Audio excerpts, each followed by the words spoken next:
The night his wife vanished, Kang Ji-tae found a photograph tucked inside her dresser drawer. A small black and white image. 12 weeks. A heartbeat he never heard. Beneath it, a single handwritten line. You were supposed to hear this first. She had planned a dinner, wrapped the photo like a gift, practiced the words she would say. Instead, she sat in silence at his family's table while they tore her apart, and he let them.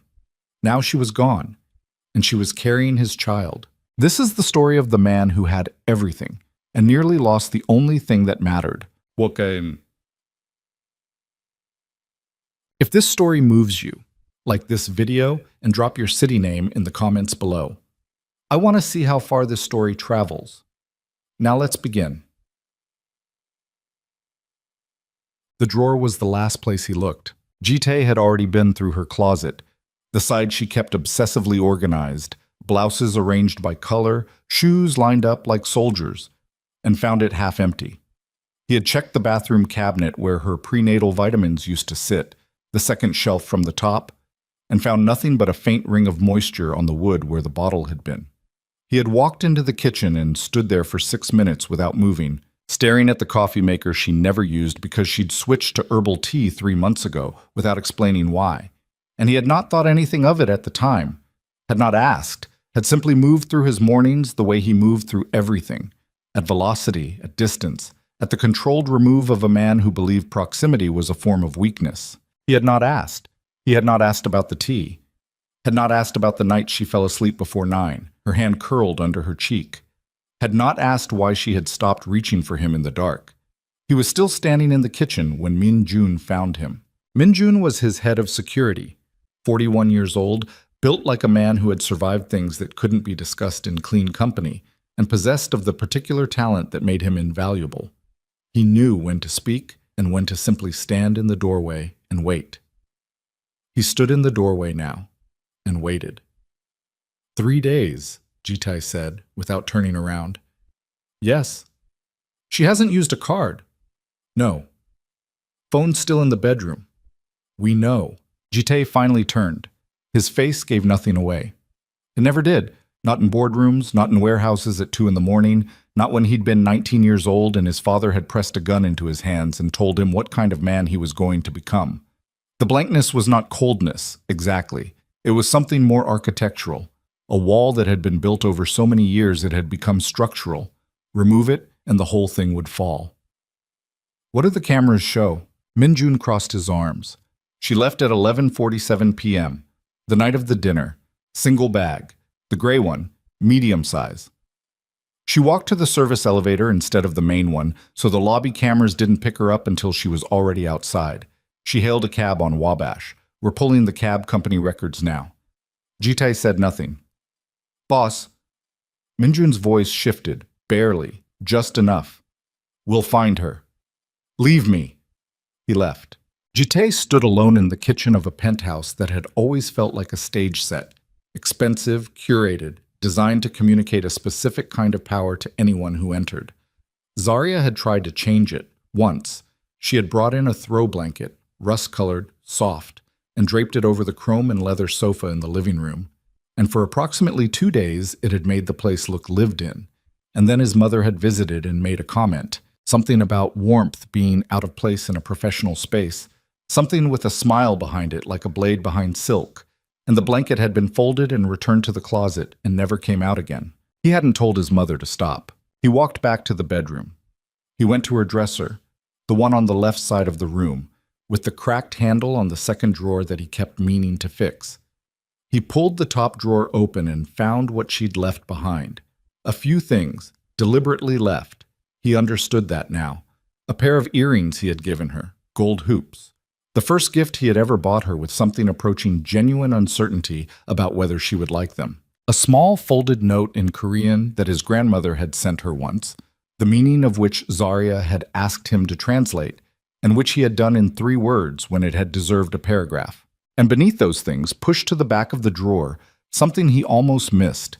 A sealed envelope, cream-colored, with his name on it in her handwriting. Not Ji-tae, not Mr. Kang, just G. She had only ever called him that when they were alone, and only when she wasn't angry at him. and the sight of that single syllable in her looping, careful script did something to the architectural wall inside his chest that no rival, no threat, no loss of territory had ever done. He stood there for a long moment with the envelope in his hands. Then he opened it. Inside was a photograph, black and white, grainy in the way of medical imaging. He turned it over, and there in the corner were the printed words, gestational age, 12 weeks, 4 days. He looked at the image for a very long time. A shape, small and unmistakable, a curve of spine, a suggestion of limbs, a head disproportionately large in the way of all new things that have not yet grown into themselves. Beneath the photograph, a single index card folded once, her handwriting again. You were supposed to hear the heartbeat first. I had it all planned.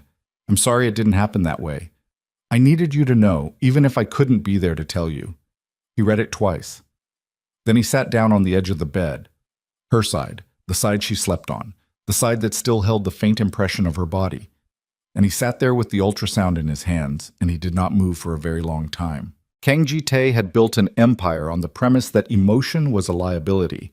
He had learned it early and reinforced it constantly, had watched men around him falter because they loved something too much, a woman, a child, a city block, a principle. And he had told himself that love, in his world, was just a pressure point waiting to be exploited. He had believed it for so long that the belief had calcified into something that felt like fact. But the woman he married had managed, without ever announcing her intentions, without strategy or manipulation, to wedge herself somewhere beneath all of it. She had done it the way water does, finding the hairline cracks, moving slowly, persistent without ever being aggressive, until the thing she'd found her way into was no longer capable of being the same shape it had been before her. He had noticed. He had resented it at first. Then he had stopped resenting it and simply accepted it the way you accept weather, something larger than you that you cannot negotiate with. And now she was gone. And she was 12 weeks pregnant, and she had planned to tell him over a private dinner, had wrapped the photograph, had practiced the words, and instead had sat at his family's table while his aunt made comments about the color of her skin in the language Zarya didn't speak, and his cousin had laughed, and his mother had said nothing, and he had said nothing. And she had sat with her hands folded in her lap, and her back very straight, and her face composed into the expression he now recognized as the one she wore when she was holding herself together by pure force of will. He had seen that expression and told himself she was fine. He had told himself that she understood how these dinners worked, that she knew his family required management, that she was strong enough to absorb this, and he had made her strength into an excuse for his silence. The ultrasound photograph had a slight crinkle at one corner, as though it had been held many times before being placed in the envelope. She had carried it with her. She had looked at it, alone, while he had been at late meetings or strategy sessions or wherever he had positioned himself that week to be useful to his empire and useless to his marriage. She had heard the heartbeat alone. Ji-tae stood up. He was on the phone before he reached the door. "I need everything," he said when Min-jun picked up. "Every camera within 6 blocks of here. Every cab company operating on Wabash that night. Credit systems. Not just her cards. Pull her families, too. See if anyone transferred her money. Medical clinics on the north side. Pharmacies. I want names of anyone who spoke to her in the last 2 weeks." He paused at the bedroom doorway and looked back at the dresser, at the open drawer, at the pale square of the envelope still resting where he'd set it down. "And find me whoever drove that cab." He did not sleep. The next 18 hours moved in the specific texture of obsession. Not the frantic, scattered kind, but the cold and systematic kind that Ji-tae was very good at. The kind that had built his network from a handful of loyal men and a warehouse on the south side to something that occupied 16 city blocks and had reach into precincts and courthouses and certain offices in Springfield that preferred not to have their association with him documented. He worked the way he always worked, methodically, without sentiment, following the thread wherever it went. But this time the thread led to her and every inch of it hurt. The pharmacy was first. One of his men brought him security footage from a Walgreens on Michigan Avenue, low resolution, time-stamped 2 weeks before she disappeared. He watched the footage on a laptop in his office, and there she was, wearing the green coat he'd bought her in New York, her hair pulled back, moving through the vitamin aisle with the deliberate focus she brought to everything she considered important. She stood for several minutes in front of a display of prenatal supplements, reading labels, comparing two bottles, putting one back. Then she took the other to the register. She paid cash. He hadn't known she was carrying cash. He hadn't known because he hadn't asked, because he had assumed, with the lazy confidence of a man who funds every aspect of a household, that she used her card for everything, that her spending was something he could reconstruct if he ever needed to, that her movements were legible to him. She had made herself invisible. Not out of deception, he understood that now, out of self-preservation. The clinic was worse. It took Minjun's team most of the second day to identify which clinic she'd been using. A small women's health practice in Wicker Park, not affiliated with any of the hospitals Jitai had relationships with, deliberately chosen for anonymity. The nurse who ran the front desk was a woman named Patricia, 50-ish, with the particular wariness of someone who had spent decades protecting the privacy of women in difficult situations and knew better than to trust a man who sent 3 representatives to ask questions about a patient. Jitai went himself. On the morning of the 3rd day, he drove alone, left the car 2 blocks away, walked the rest in an ordinary coat, no security visible. He understood that Patricia would not respond to pressure, and pressure was all he knew how to apply. So he was going to have to do something that did not come naturally. He was going to have to be honest. He sat across from her in a small consultation room that smelled of hand sanitizer and fresh coffee, and he put his hands flat on the table between them, and he said, "She's my wife. She's pregnant. She's been gone for 3 days and she's not answering anyone. I'm not here to bring her back against her will. I need to know she's safe." Patricia looked at him for a long time. "She came in twice," she said finally. "First appointment, she came alone. She was—" A pause. A decision being made. She was very composed, asked all the right questions, very organized, had a list. But when we played the heartbeat, she cried. Patricia's voice was factual, not unkind. She sat in that chair and she cried for about 10 minutes, and she didn't want any tissues. She just sat with it. Then she composed herself, thanked us, and left. Jitai did not look away. Second appointment, same. Alone. She picked up a report, the one you'd call an ultrasound photo. She asked the tech to print an extra copy. Patricia folded her hands. She seemed like she was preparing for something. She was. Is there a safety concern? For her, I mean. No. He said it with certainty, and he meant it. She had not left because she was afraid of him. Not physically, not like that. She had left because staying had become a slower kind of harm. She left because I failed her. The drive back to the penthouse took 20 minutes, and he spent all of it in silence, both hands on the wheel, the city moving past the windows in its indifferent, grinding way. By the time Minjun met him in the lobby with news about the cab company, Jitai had made a decision that he hadn't fully articulated yet, but that had formed nonetheless, the way weather forms. Not as a choice, but as a certainty. The cab driver's name was Desmond. He'd been driving for 11 years, kept meticulous logs, and remembered the fare because, as he told Minjun's man in the careful tone of someone who has been offered enough money to make honesty comfortable, the woman had been crying quietly, with her bag on her lap and her face turned toward the window, and she'd tipped generously. And the last thing she'd said before she got out was not a destination or a thank you, but a single sentence that Desmond had found himself thinking about since. She'd said, "I just need somewhere the world doesn't know my name." She'd been dropped at Union Station. Jitai pulled every transit record he could access, which was most of them. She'd bought a ticket with cash. She'd been planning this long enough to have cash ready. He kept returning to that detail, kept pressing on it the way you press on a bruise. And the ticket was for a northbound line with a final stop in a small town on the Wisconsin border. The name was Pine Harbor. He looked it up. Population, just under 4,000. A lakeside community. Farms and inns and one main street with the kind of shops that existed to serve people passing through on their way to somewhere quieter. A chapel on the north end of town, noted in the tourism listings for its stained glass. A frozen lake in winter that locals walked across. He sat with the information for exactly 4 minutes. Then he told Minjun he was going alone. Minjun's expression made clear his opinion of this decision. "I need you to stay here," Jitai said. "And I need you to keep this quiet. No one in the family hears anything. Your mother has been calling. I know. Your uncle left 3 messages about, I know. He picked up his keys. Keep them occupied. Tell them I'm in meetings. Tell them whatever you need to tell them. He paused at the garage door. And Min Jun. He didn't turn around. If anything happens to her, if she needs anything and I'm not reachable, you go to her.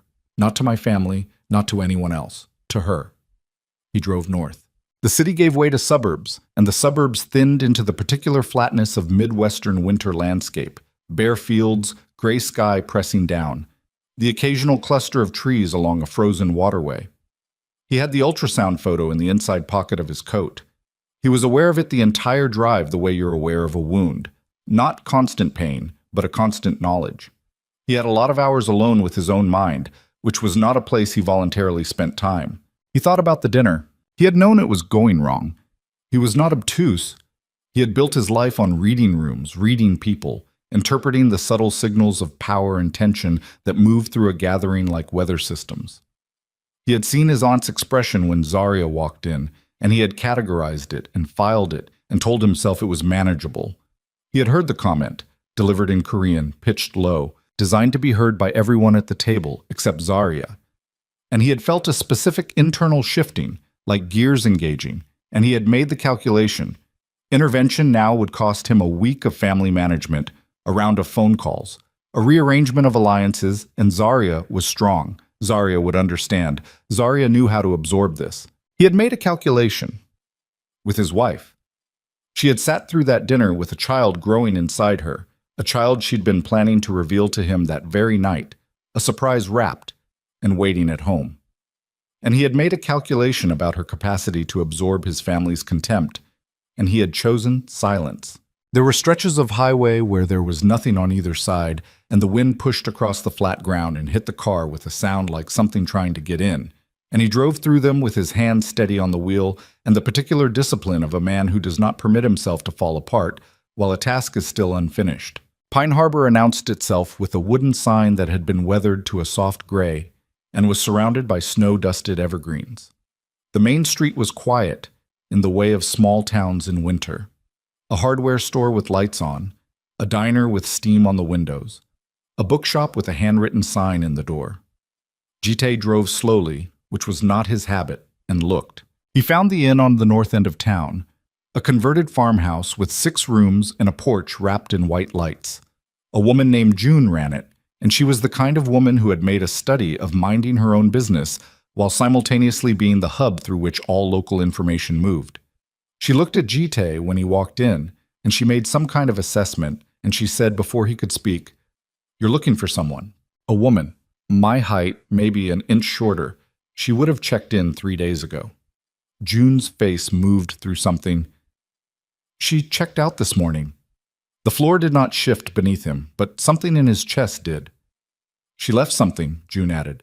She went to a drawer behind the counter and produced a cream-colored scarf, the one Zarya wore when the cold was serious, the one that still, when June held it across the counter, held some trace of her.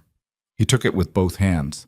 "She asked me for directions," June said, "yesterday evening before the snow started, to the chapel at the end of Lakeview Road." He was back in the car before she finished the sentence.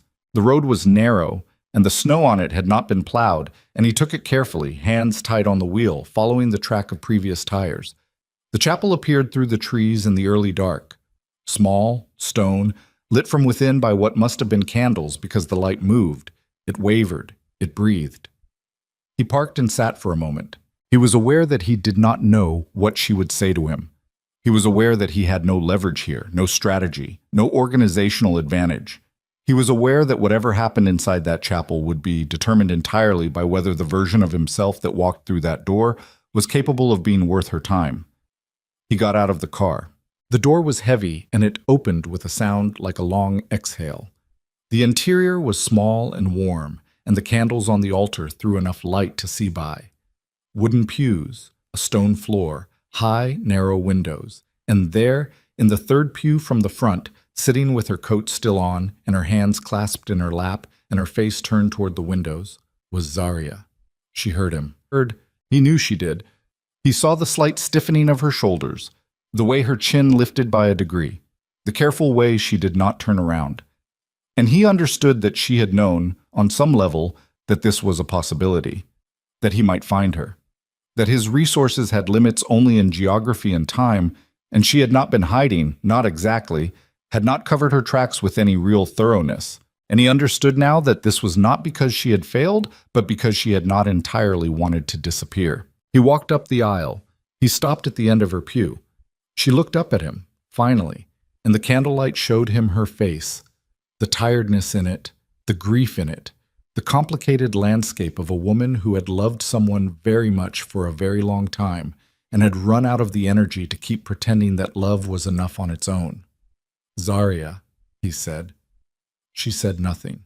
"You're safe," he said. And he didn't mean it as a demand or a relief. He meant it as a confirmation, the way you confirm something you needed to be true and are only now allowing yourself to believe. She looked at him for a long moment. "Gee," she said, and her voice was very quiet and very controlled and very tired. "I know why you're here. You're carrying my child." Something moved across her face. Not surprised, she had known he would find the envelope eventually. Something older than surprise, something more like an exhausted reckoning with a truth she had been sitting with alone for too long. 12 weeks, she said. "I know. I went to the appointments alone. I know. I heard the heartbeat alone." "Zarya," "I cried alone," she said, and her voice didn't break, which was somehow worse than if it had. "In a clinic in Wicker Park on a Tuesday afternoon, I sat in a chair and I cried because I was so happy and so terrified, and the person I wanted with me wasn't there, and he wasn't there because I couldn't figure out how to get him to see me." She looked down at her hands. "That was the day I started planning the dinner." The candlelight moved. Outside, the snow had begun again, visible through the high windows, falling in the dark. "I had it all ready," she said. "The restaurant, the gift, I'd practiced what to say. I kept changing the wording. I wanted to get it right." A long pause. "And then your family. I know what my family did. Do you?" She looked up at him then, and what was in her face was not anger, not yet. It was something more precise than anger, something surgical. "Because you were there, G. You were right there, and you heard what she said, and you looked at your plate." He did not defend himself. He did not have a defense. "I went home," Zarya said, "and I unwrapped the gift, and I sat with the photo for a long time, and I thought about what it would mean to bring a child into this, into your family, into your world, where the first thing they would learn about their mother is that she was someone who could be spoken about like that without anyone saying a word." Her voice was steady. It was the steadiness of someone who has already survived the worst of something. "And I thought about you, about how good you can be sometimes when it's just us. And I thought, but that's not enough, is it? That's not enough." The silence between them had weight. "And then I started packing," she said. He wanted to say 100 things. He could feel them stacking up inside him. Explanations, apologies, promises, the whole architecture of a man trying to reconstruct something he damaged with the wrong tools. He had always been better at building than at repair. But he was standing in a small stone chapel in a town that barely appeared on maps, at the end of a 3-day drive through a grief he had not permitted himself to name, and the woman in front of him was carrying his daughter or his son, and she had heard that heartbeat alone, and all of his tools were wrong. So he said the only true thing he had. "I looked at the plate," he said, "because I didn't know how to stop them without losing them, and I chose to keep them, and I lost you instead. And I didn't even know that's what I was doing until I found an envelope in a drawer with my name on it in handwriting I would recognize in the dark." Zarya's jaw was tight. Her eyes were bright. Not with tears, not yet, with something more like the effort of not looking away. "That's not enough either," she said. "I know." "Then why are you here?" The candle nearest him guttered. He watched it recover. "Because you are," he said. "And because I can't—" He stopped. Tried again. "I don't know how to be what you need, I know that. But I know that I need to learn it, and I know that the learning has to start with me standing in front of you and not making it easier on myself, not framing it, not managing it." He swallowed. "Just this." She looked at him for a very long time. And then something changed in her face. Not softening, not forgiveness, nothing so simple, but a kind of recalibration, a slight shift in the angle of her pain, as though she were reassessing the shape of something she'd thought she already understood. She opened her mouth to speak, and then her hand went to her stomach, and she went pale, and she leaned forward like something inside her had suddenly hollowed out, and Jite crossed the distance between them in 2 steps and had his arms around her before she finished falling. "Zarya, Her voice was thin. "I haven't eaten. I've barely slept. I'm fine. You're not fine." He had her. He could feel her shaking. "You're not fine, and we're not going anywhere until—" "Don't!" She pressed her hand against his chest but didn't push, just rested it there. "Don't start making decisions again." The weight of that sentence sat between them. Outside, the snow fell on Pine Harbor, and the lake somewhere beyond the trees held its frozen silence. And Kong Ji Tai, who had never knelt before anyone, held his wife in a chapel lit by candles he hadn't chosen and waited to see if she would let him stay. She had not said yes. She had not said no. She was still in his arms, and her hand was still on his chest, and somewhere beneath both their coats, 12 weeks and 4 days along, a heartbeat continued its quiet, stubborn work, unknowing, unhurried, waiting for the world outside it to decide what kind of place it was going to be. Ampiat. He would not know until morning whether she would let him sit with her. He would not know until morning whether any of it could be rebuilt. But the woman he had spent 3 days and 600 miles chasing had not pulled away. And the man who had spent 2 years choosing silence was, for the first time, completely out of things to hide behind. What Zarya said when the sun came up, and what she finally told him about the night of the dinner, the full truth, the part she had never spoken aloud to anyone, would change everything he thought he understood about how badly he had failed her. And that truth was only the beginning. The snow had stopped somewhere around 4 in the morning. Jite knew because he had been awake to watch it. He was sitting in the far corner of the chapel, back against the cold stone wall, coat still on, watching Zarya sleep in the pew where he'd caught her. She had not exactly agreed to let him stay, but she had not told him to leave, and he had taken that margin and held it carefully, the way you hold something fragile that belongs to someone else. She slept like someone who had not slept properly in days, which was exactly what she was. Her coat was spread over her like a blanket. Her breathing was slow and effortful, and occasionally she would shift, her hand moving to her stomach in the automatic, half-conscious way he had never seen before, and now could not look away from. He had watched her do it 3 times by the time the snow stopped. Each time, something in his chest did something he didn't have a name for. He had spent the dark hours thinking, which was not the same as sleeping and not the same as planning. It was more primitive than planning, more like an inventory taken in bad light, everything laid out and examined and found to be less than he had told himself it was. He was good at strategy. He was good at patience, at the long game, at positioning. But strategy required that you understood the terrain, and he had spent 2 years failing to understand the most basic geographical fact of his own marriage, that Zarya had been alone inside it, not lonely in the way of bored women or neglected wives in the simplified sense, alone in a more specific, more architectural way, alone in her own home, in her own marriage, in a family structure that had been designed around his needs and his inheritance and his reputation, and that had never once reorganized itself to include her as anything more than an accessory to those things. She had never said it that directly. That was the problem. She had said smaller things, had mentioned the dinners, had gone quiet after certain phone calls, had developed the habit of answering fine with a particular flatness that he had noticed and filed and never followed up on, because following up would have cost him something: energy, time, the comfortable distance he maintained from intimacy as a matter of professional habit. He had taken her resilience and called it strength, and used it as permission to keep failing her.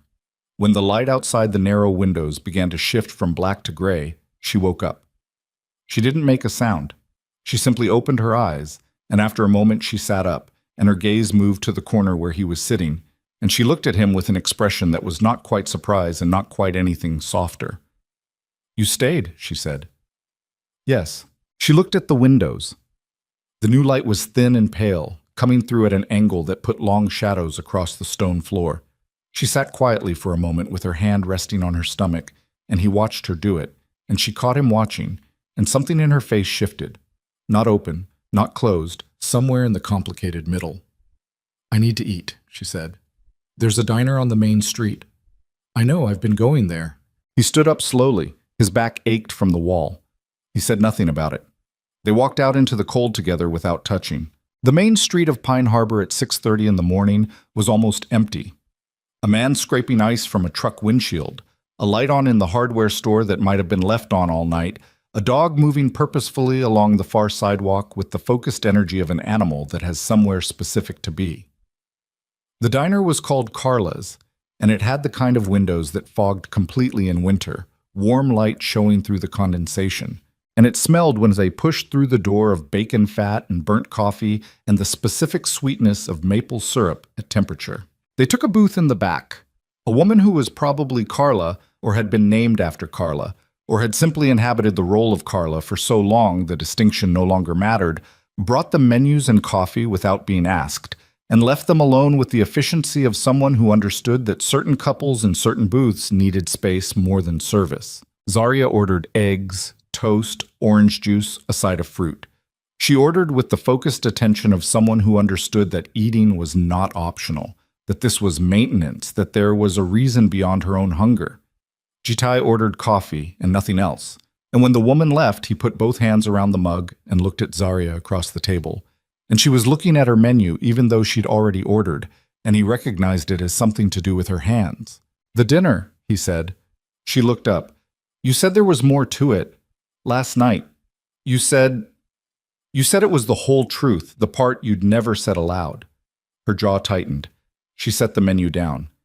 "I was going to let it go," she said. "I've been trying to let it go. The whole drive up here I kept telling myself, it was one night, it was one dinner, you could survive worse." She looked out the fogged window. "But it wasn't one night." "I know." "No." Her voice was sharp, quiet, controlled. "You know the surface of it. You know your aunt made a comment. You know you didn't intervene. That's the outline." She turned back to him. "The dinner was the last in a series of—" She stopped, started again.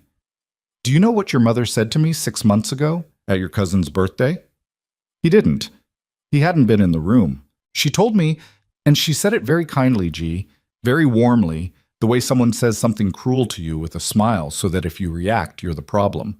She told me that she admired how I had adapted, like I was a plant she'd put in a different climate and was surprised to find still alive." Zarya's voice had gone to a particular register, the one that was controlled not because she wasn't feeling it, but because she was feeling it too much to allow it to move. "And I laughed. I actually laughed. I thanked her. Jite said nothing. "Because what was I going to do? Tell you?" "And then what? You have a difficult conversation with her, she pulls back for 2 weeks, then it starts again. And I'm the woman who made trouble at your cousin's birthday." The food arrived. Zarya picked up her fork with the mechanical purpose of someone completing a necessary task. "You built something with me," she said, eating between sentences, not performing, just surviving. "You actually built something, what we have when it's just us. That's real." "I know it's real. That's why I stayed as long as I did. That's why I made the dinner reservation instead of calling a lawyer." She looked at him. "But you built it in a container that was designed to crush it, and you knew it. And every time I was getting crushed, you decided I was strong enough to handle it." "Zarya." "Let me finish." She set her fork down. "The night of the dinner, your aunt's comment. I understood what she said. I took Korean classes, G, 8 months ago, twice a week, Tuesday and Thursday. A woman named Mrs. Cho who teaches out of her apartment in Pilsen. I never told you." She held his gaze. "I understood every word your aunt said at that table. And I watched your face when she said it, and I watched you make the decision to stay quiet, and I understood that too." The coffee in his mug had gone slightly cool. He hadn't touched it. "You knew," he said. "I knew." "For how long, but the Korean classes?" 8 months. She said it simply. "I wanted to understand your family. I wanted to be able to talk to your grandmother without a translation.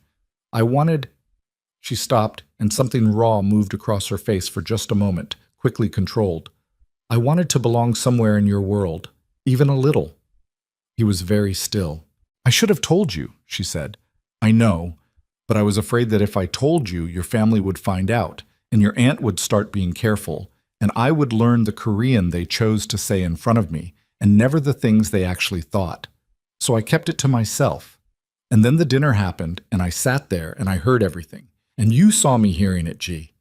You looked at me, and I looked at you, and we both knew what was happening, and you looked away. She picked up her fork again. So I went home, and I unpacked the gift, and I started packing a different bag. Outside, someone drove slowly down the main street, tires on packed snow, the sound muffled and distant. Inside the diner, the radio above the counter was playing something low that neither of them was listening to. Jitae's hands were still around the mug. He thought about the moment she was describing. He could locate it exactly, the way you can locate a specific injury in the body, the precise point. He had looked at her face across the table and had read in it exactly what she'd felt. And he had made a choice in the space of approximately 2 seconds, and he had looked down at his plate. I knew you understood some Korean, he said. She blinked. What? Not the classes. I didn't know about those. But the way you responded sometimes, before you should have been able to. I noticed it. A few months ago. I told myself I was imagining it. The silence that followed was a different kind of silence than the ones before it. You knew, she said slowly, and you didn't tell me. I didn't want to. He stopped. The honest answer was assembling itself slowly, the way honest answers do when they've been kept from the light for too long. I didn't want to have the conversation it would start. About your family? Yes. She sat back in the booth. She looked at him with an expression that was not anger now, or not only anger. It was something more like a terrible clarity, the look of someone who has been trying to solve an equation and has just discovered that several of the numbers were wrong from the beginning. We've been protecting ourselves from each other, she said. He didn't argue. And meanwhile, I'm sitting in a clinic in Wicker Park crying by myself. He put the mug down. He put both hands flat on the table, the way he'd done with Patricia in the consultation room. Not a gesture of negotiation, just of openness, or the closest approximation of openness that a man with his history could produce. I know I can't fix the months, he said. I know I can't fix what my family did or what I didn't do. I know you have every reason to stay in this town and not come back. Then why are you still sitting there? Because I have a daughter or a son somewhere between us right now. Don't. Her voice came out hard. Don't make this about the baby. It's not. Because that's what men do, G. That's the move. There's a child. You have to come back. Think of the child. Don't. She leaned forward slightly. You want to fight for something. Fight for me. The child comes with me. If you can't make the case for me specifically, then we have nothing to talk about. The words hit him with the precision of something aimed. He sat with them. You used to read to me, he said. She stared at him. On the nights I couldn't sleep, you'd read out loud. Whatever you were reading, it didn't matter. You'd just read and I'd lie there and eventually I'd fall asleep, and I never told you that it was the only time I felt like. He stopped, started over. I haven't slept properly since you left. Not because I'm worried about the search, not because of the operation or the family or any of it, because the apartment is quiet in a way it didn't used to be. Zaria's eyes were very bright. She did not look away. That's the first honest thing you've said, she said quietly. That wasn't also a strategy. I'm trying. I know. She said it like it cost her something. I can see you trying. That's the problem, G. That's always been the problem. I can see who you could be. I've always been able to see it, and it keeps being almost enough. Almost. He heard the word and understood its exact weight. She finished eating in something that wasn't quite silence and wasn't quite conversation. They talked around the edges, careful, both of them tired, both of them aware that they were moving through a minefield that had been laid over years and could not be crossed in a single morning. She asked about Min Jun. He told her Min Jun was holding the city together. She asked about the operation, not with warmth, but with the residual knowledge of a woman who had lived adjacent to that world for 2 years and understood its rhythms. He told her it was stable. She didn't ask if he'd told his family about the baby. He didn't volunteer it. But when they were standing outside again, coats on, the morning light now clear and pale over the snow, she looked at him with an expression that had shifted again. harder now, purposeful. And she said, "Your mother called me 2 nights ago." He went very still. "She had my number," Zarya said. "She called to... She said she was worried. She said the family was concerned. She said..." A small pause. "She said it would be better for everyone if I came back quietly and we handled this privately. She said if I had concerns about my place in the family, there were ways to address those concerns that didn't involve causing disruption." He could feel something moving in his chest that was not sadness and was not grief, but was related to both of them. A colder thing, older. "She said your place," Zarya said. "Those were the words, your place in the family. Like I'm furniture that's been moved to the wrong room." "She contacted you," Jite said, and his voice had changed. The diner, the morning light, the careful distance he'd been maintaining from the part of himself that operated at other frequencies. All of it receded slightly. "She knew I was looking for you and she called you herself. Last night, while you were driving." "What did you say to her?" Zarya met his eyes. "I said I would be in touch. Then I turned off the phone." He turned away from her and looked down the empty street. The dog from earlier was coming back the other direction now, still purposeful, some circuit completed. The hardware store had turned its open sign. He had told Minjun to keep his family from knowing. His mother had known anyway. His mother had always known how to find the seam in any operation, where information was flowing, who had it, how to apply pressure before anyone realized it had been applied. She had run that family's intelligence network since before his father died, and she ran it still, and he had understood this and had believed, with a hubris he was only now fully measuring, that she would not turn it in this direction. Toward Zarya, toward his wife carrying her grandchild, fleeing in the snow. And she had called to suggest Zarya return quietly, as though this were a business problem, as though the woman standing in front of him now were a liability to be managed rather than the person his entire future had restructured itself around. "Gee," Zarya's voice pulled him back. "What are you going to do?" He turned to look at her. She was watching him with the particular attention she brought to moments of decision. She had always been able to read him in these moments, better than most men who'd known him for decades. She read him in the change of his breathing and the set of his shoulders, and the thing his hands did when something shifted. She was reading him now. "I'm going to need you to trust me with something," he said. "That's not a small request." "I know." She crossed her arms.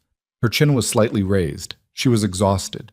He could see it in the texture of her face, in the effort it was costing her to stand in this cold and have this conversation at all. But she was also, underneath the exhaustion, steady. She was the steadiest person he had ever been in the presence of, and he had not told her so nearly enough. "What do you need?" she said. "I need to make a call, right now, in front of you, so you know exactly what I'm doing and why." He pulled out his phone. "And I need you to listen." She looked at him for a long moment. "Who are you calling?" He held her gaze. "My mother." The word landed between them. Zarya's face did something brief and complicated and then settled back into the careful watchfulness she'd been wearing since he walked through the chapel door. "And what are you going to say to her?" she said. He looked at the phone in his hand. Then he looked up at her. "Something I should have said a long time ago." He pressed dial.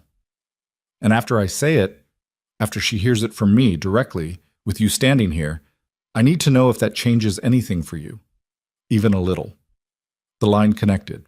One ring, two. His mother's voice, when it came, was composed and even, the voice of a woman who had spent decades managing crises before they became emergencies, who understood that control was maintained in the first sentence, always in the first sentence. "Jitai," she said, "I've been worried about..." "I know you called her," he said. Silence. Not the silence of someone caught off guard. His mother was never caught off guard. The silence of someone recalibrating. "I called because the family..." "Stop." He said it the way he said things in rooms where he was the authority, not loudly, just with the particular finality of a man who does not repeat himself. "I'm going to say something to you, and I need you to hear it clearly the first time. Are you listening?" A beat. "Yes. Zarya is my wife. She is carrying my child. What you said to her, what you implied about her place, is over. Every version of that conversation, every variation of that framework is over. If you cannot speak to her with the same basic respect you would show any member of this family by blood, you will not speak to her at all. Baim ateki mam. His voice had not risen. It had the quality of something being hammered flat. And if you interfere in this again, her safety, her decisions, her communication with me or anyone else, you will not speak to me either. His mother was very quiet. Zarya was watching him with an expression he had never quite seen on her face before. "You're upset," his mother said finally. "When you've calmed down—" "I'm not upset." He was. He was furious, in the cold, quiet way that was more dangerous than the hot kind. "I'm telling you how things are going to be from this point. That's different." He paused. "I'll be in contact when I'm ready." He ended the call. The street was still quiet. A light had come on in the bookshop. Snow dripped from an awning as the temperature moved fractionally upward. He looked at Zarya. Her arms were still crossed. Her expression had shifted again. Still complicated, still carefully controlled, but underneath the control something had moved. Some weight had redistributed. She was not smiling, but she was looking at him differently than she had 30 minutes ago in the diner. "That's the first time," she said slowly, "you've ever done that." "Yes." "Why now?" He thought about the envelope, the ultrasound, the index card with his name at the top and one sentence below it that he would never be able to unknow. "Because I found out what I'd been choosing to lose," he said, "and I can't unfind it." She stood with that for a moment. Then she looked down the street, and something in her posture shifted. A degree of release. Small, not resolution, not forgiveness, but something loosening at the very edge of the wall she'd built to survive the last 3 days. "There's something I need to tell you," she said, and her voice had changed. Not softer, harder, in a different way. The hardness of someone bracing to say something they have kept back a long time. "About the dinner." She turned to look at him. "What your aunt said, there was a second part. Something she said after. Something you didn't hear because you'd stepped away from the table." She swallowed. "Something about the baby." He went cold. "She didn't know," Zarya said. "She couldn't have known. But what she said it would mean for the family if you ever had a child with someone like me." Her jaw was tight. Her eyes were dry and direct. "It's why I left that night instead of the next morning. It's why I didn't leave a note. Because if I'd stayed another hour, I would have told you what she said, and I didn't know what you'd do, and I was too tired and too scared and too—" She stopped. She pressed her lips together. "What did she say?" Jite's voice came out in a register he rarely used outside of certain very specific professional situations. Zarya looked at him, and before she could answer, her phone buzzed. The phone he hadn't known she'd brought, the backup phone he hadn't thought to trace. And she looked at the screen, and something in her face went tight and alarmed in a way that cut through everything else. "It's not a number I recognize," she said, and she turned the screen to show him. The number on the screen was Chicago. Not a contact, not a name, just a 312 area code and 7 digits that meant the call was coming from inside the city, from someone with access to a number that Zarya had not given to anyone, that she had purchased at a convenience store in Wicker Park 2 days before she left, paying cash, telling no one. Jite looked at the screen. Then he took the phone from her hand and answered it. "Who is this?" he said. Not a question. A demand issued at a frequency that had made larger men reconsider their positions. The voice on the other end was male, young, carefully neutral in the way of someone who has been trained to deliver information without editorializing. "Mr. Kang, my name is Daniel Seo. I work for your uncle's office. I'm calling because Mr. Kang Byung-soo asked me to relay a message to your wife directly." A pause. "He said to tell her that he knows where she is, that he has known since yesterday afternoon, and that the matter of the dinner, the full matter, needs to be resolved before it becomes a family problem." Jite's hand tightened on the phone. "The full matter," he repeated. "Those were his words, sir. Tell my uncle that he can relay his own messages. Tell him I said that personally." He ended the call. Zarya was watching him. The morning light had gone flat and gray, clouds moving in from the north, and in that light her face was stripped of everything except the essential. The tiredness, the precision, the steady, terrible awareness of a woman who had already survived the worst of something once, and was now being asked to determine whether she had the reserves for a second round. "Your uncle," she said. "Yes. He's been tracking me. Apparently. Since yesterday." She said it quietly, working through it. "Which means someone in your search operation, someone in Minjun's network, reported to him." "Yes." Jitae turned and looked down the empty street, not because there was anything to see there, but because he needed a direction to face while his mind did what it was doing. "Someone I trusted with finding you used the information to reach my uncle instead." He called Minjun. Minjun picked up on the first ring, which meant he had been waiting for the call, which meant he already knew something was wrong, which told Jitae something specific about the shape of the problem. "Daniel Seo just called Zaria's backup phone," Jitae said, "from my uncle's office, with a message about Pine Harbor and the dinner, which means Byung-soo has the location and has had it since yesterday, which means someone in your operation is running a parallel line." He paused. "Who has access to the full search log?" A silence on Min Jun's end. Not the silence of someone who didn't know. The silence of someone deciding how much of what they knew to say. "Min Jun." "It's Haewon," Min Jun said.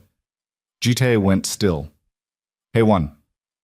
Park Haewon, 28 years old, 3 years on Jitae's personal security detail, the one who'd recommended the clinic search approach, the one who had been in the room for every update, every lead, every piece of information that had come in across 3 days of the most intensive search operation Jitae had ever run. "How long have you known?" Jitae said. Another silence, shorter this time. "I found out this morning, an hour ago. I was building the confirmation before I called you." Minjun's voice was steady, but there was something underneath it that Jitae recognized as the sound a loyal man makes when he has failed at loyalty. "She's been feeding location updates to your uncle's line since day one. The pharmacy, the clinic, the cab route, Pine Harbor, all of it. She was placed 18 months ago. Before my time vetting her, she came through your uncle's referral. I didn't go back far enough in the chain." "That's on me," Jitae said. "Not you. Get her off the floor. Don't—" He checked himself. He was aware of Zaria standing 3 feet away, listening to every word. "Don't do anything permanent. Just contain it. I'll deal with it when I'm back." He ended the call and stood with the dead phone in his hand for a moment. Zaria said nothing. She was waiting. She was very good at waiting, or she had always had that quality, the ability to hold space for something to fully arrive before she responded to it. And right now she was giving him that space, which was more generosity than he deserved. "Someone on my security team was feeding information to my uncle from the beginning," he said. "He's known where you were since the first day." "And he waited," Zaria said slowly. "He didn't come here himself. He didn't send anyone. He just waited. And then called when—" She stopped. Her eyes moved. "When you called your mother?" He looked at her. "The timing," she said. "You called her 20 minutes ago. 20 minutes later, Daniel Seo calls me. Your uncle was listening to that call, G, or someone told him about it immediately after." She held his gaze. "He called me because he knew you'd just drawn a line. He's trying to go around it before it sets." The intelligence in that, the speed of it, was something that under other circumstances he would have admired. His uncle Byung-soo was 63 years old and had spent 4 decades making himself indispensable to the Kong family structure by being the person who saw the secondary angle before anyone else did. He had never wanted to run the operation, had never positioned for the top, but he was the reason the top remained stable, had always been, and the cost of that service was that he maintained his own information network and used it with the autonomy of a man who believed his judgment superseded sentiment. Jitae had always known this about his uncle, had always accepted it as a feature of the architecture. He had not considered that the architecture would turn toward Zaria. "What did she say?" he asked. Zaria looked at him. "At the dinner," he said it carefully. "You said there was a second part, what your aunt said after I stepped away. About the baby." He held her gaze. "Tell me now." She took a breath. She looked at the space between them on the sidewalk, and then she looked up. "Your aunt said—" She stopped, started differently. "She was talking to your mother. She didn't know I could hear. She said that if you ever had a child with a black woman, Those weren't exactly the words, but that was the meaning. The family should consult a lawyer about the inheritance structure, about how a mixed-race child would be, a small pause, precisely controlled. Positioned. The word positioned landed in the cold air like something dropped from a height. She said it calmly, Zarya continued, like it was a business conversation. Like your child, our child, was a complication to be managed, and your mother didn't disagree. Her voice was flat now, factual, the way you describe something you've had to revisit many times to survive. She said she would speak to someone, to review the documents. Jite stood on the sidewalk of a small Wisconsin town and felt something happen inside him that was not quite rage and not quite grief, but occupied the specific territory where those two things share a border. He had understood his family's opposition to Zarya in the way you understand weather, as a force that required management, not a moral problem requiring confrontation. He had filed it, categorized it, handled it with the precise minimum of intervention required to maintain functional relationships. And he had told himself that this was pragmatism, that this was how things worked, that Zarya understood the complexity. His family had been reviewing documents about his unborn child's inheritance position before Zarya had even told him she was pregnant. "That's why you left that night," he said. "I needed to think," she said. "I needed to be somewhere they couldn't reach me while I figured out what I was going to do. Because the dinner was one thing, G. I could survive the dinner. But sitting in your family's house knowing they were already talking about our child like a legal problem." She stopped. "I couldn't breathe in that penthouse after that. I couldn't breathe in Chicago. I needed one night, and then one night became another. And by the time I'd slept and eaten and stopped shaking, I realized I didn't know how to go back." "You weren't supposed to go back to that," he said. "That's finished." "Is it?" She said it without heat, which made it harder to argue with. "Because 20 minutes after you tell your mother that things are changing, your uncle is on my phone. That's how fast the system responds, G. That's how embedded it is. You make one call and the whole machine starts finding the gaps." He turned and looked at the phone in his hand. His uncle's number was in it. He had 3 things he could say to Byung-soo right now. 3 specific sentences that would communicate 3 very different decisions about the direction of what came next. He ran them all in the time it took to exhale. Then he called. His uncle answered immediately, which meant he had been expecting the call, which meant everything Zarya had deduced about the timing was correct. "Jite," his uncle said. Warm, measured, the voice of a man who had never in his life been caught in a position he hadn't already prepared for. "I think it's time we talked. You put someone on my security team. I maintain relationships across the organization. You know that. You use those relationships to track my wife without my authorization. I use them to protect the family's—" "Stop." Jite's voice was quiet. "You don't get to use that word right now, family. Not in this context. Not with me." He paused. "You had someone in my team feeding you location data on a pregnant woman who was alone in the middle of winter. Whatever you tell yourself that was in service of, I want you to understand what it actually was. It was a surveillance operation against my wife, by my uncle, using my own people." A pause. When his uncle spoke again, the warmth had adjusted. Not gone, but recalibrated, the way a skilled man adjusts when he understands the room has changed. "I was concerned about the situation getting out of hand," Byung-soo said. "Your wife is—" "My wife is standing on a sidewalk in a town you tracked her to, in the middle of her first trimester, after 3 days of being alone, because my family made her feel like an intruder in her own marriage." Jite turned away from Zarya slightly, not to hide the conversation, but to give himself the physical space to say the next thing without it becoming something he couldn't control. "Here's what's going to happen. You are going to pull every line you have into my operation. You're going to recall Daniel Co. and anyone else you've positioned in my circle. And you're going to understand that when I bring my wife home, the family she returns to is going to be fundamentally different from the one she left. If that's not a family you want to belong to, I understand, but it's not negotiable." Silence. Then, "You're making an emotional decision. I'm making the decision I should have made 2 years ago." He paused. "Don't call her again." He ended it. He turned back to Zarya. She had been watching the street while he talked, giving him a version of the privacy she could, and now she looked at him with an expression that was once again doing the complicated thing it had been doing all morning. Not open, not closed, some third state that he was only now developing the vocabulary to read. "You know this isn't over," she said. "One call doesn't restructure a family." "I know. He's going to push back. Your mother's going to push back. This is everything they've built. Their position in your life, the way the whole structure works. You can't just, 'I know what I'm doing,'" he said. Then, more honestly, "I know what I'm starting. I know it doesn't end this morning." He looked at her. "But I needed you to see me start it." She was quiet for a moment. Then something in her expression shifted, subtle, seismic in the way that subtle things can be. And she said, "Come back inside. It's cold, and I need to tell you the rest of it."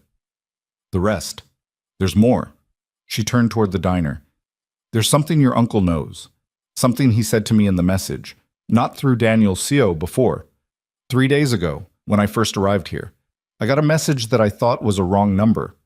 He stopped walking. She turned to look at him over her shoulder. "I didn't understand it at the time," she said. "I thought it was nothing. But now that I know about the person in your security team, now that I know how much they knew and how fast—" She paused. "I think your uncle knew I was pregnant before you did." The words took a moment to land. When they did, the entire 3 days rearranged themselves in Jitai's mind.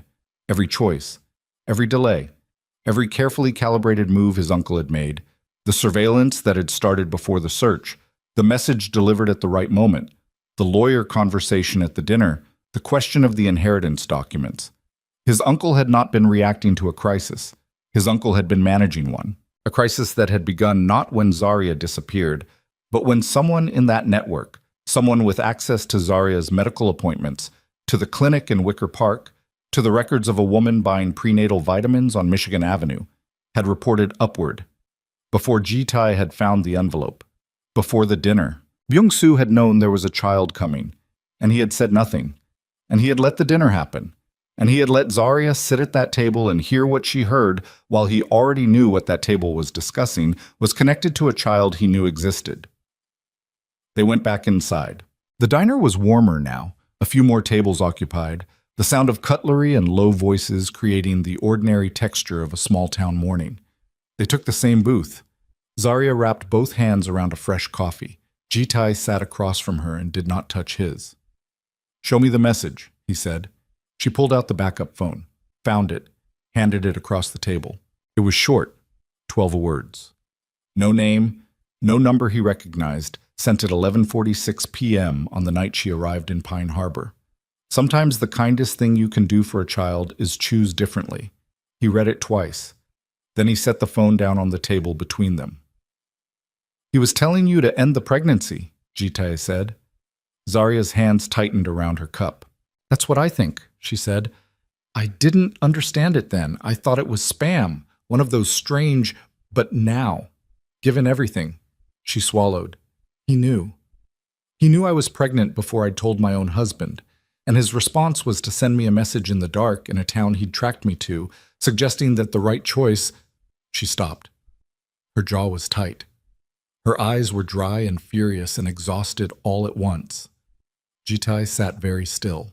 He had managed his family's internal tensions for 15 years. He had navigated his uncle's particular brand of bloodless pragmatism, had learned to work within it and around it, and occasionally had used it, and he had told himself that his uncle's machinations were directed outward, at rivals, at threats, at problems that existed at a safe professional distance. His uncle had sent a message to his pregnant wife in the middle of the night, suggesting she consider ending the pregnancy. He had sent it while she was alone, while she was frightened, while she had been in that town for less than 12 hours and was running on no sleep and the specific raw vulnerability of a woman who has heard her own worth debated in a language she wasn't supposed to understand. Jitai picked up his phone. He called Min Jun. "I need you to pull everything we have on my uncle's financial relationships. His legal consultations over the last 6 months, specifically anything related to estate documents, inheritance structures, or—" He paused, chose the word. "Succession." He watched Zarya's face across the table. And I need the phone records for a burner line, 312 area code. He read the number off the backup phone.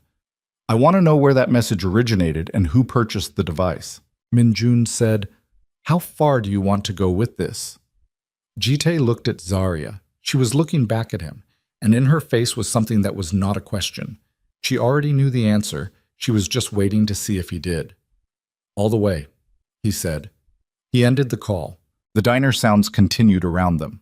Ordinary, indifferent, the world proceeding at its normal pace, while inside this particular booth, the architecture of Jitai's life was dismantling and reassembling into a different shape.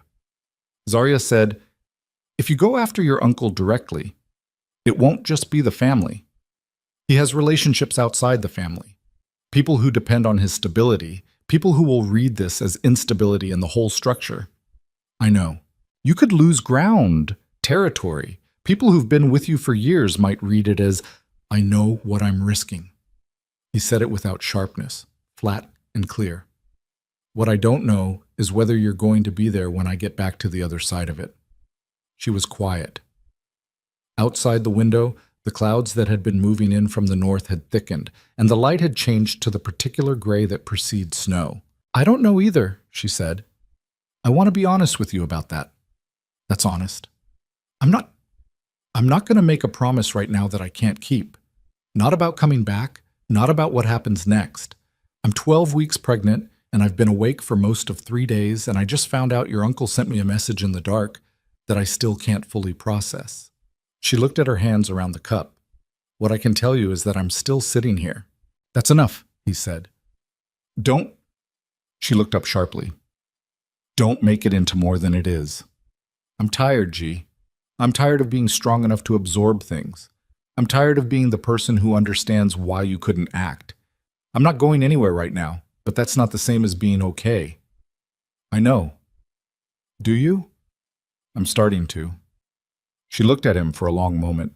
Then her face changed. Something in the perimeter, the careful controlled surface, shifted, and what showed underneath was not weakness, but something rawer, more specific. Not grief, not anger. The expression of someone who has carried a particular weight alone for long enough that the effort of maintaining the carry is becoming visible. Her hand went to her stomach. Automatic, as it had been all morning, as it had been in the chapel while she slept. "She kicked," Zarya said quietly, 2 nights ago. "The first time. I was lying in the inn and she kicked and I..." She stopped. Her voice was still controlled, but only just. "I didn't have anyone to tell." The silence that followed was the heaviest one of the morning. He reached across the table. He didn't take her hand. That was too much, too fast, not earned yet. He put his hand on the table between them, palm up, open, and waited. She looked at it. She did not take it, but she did not move away.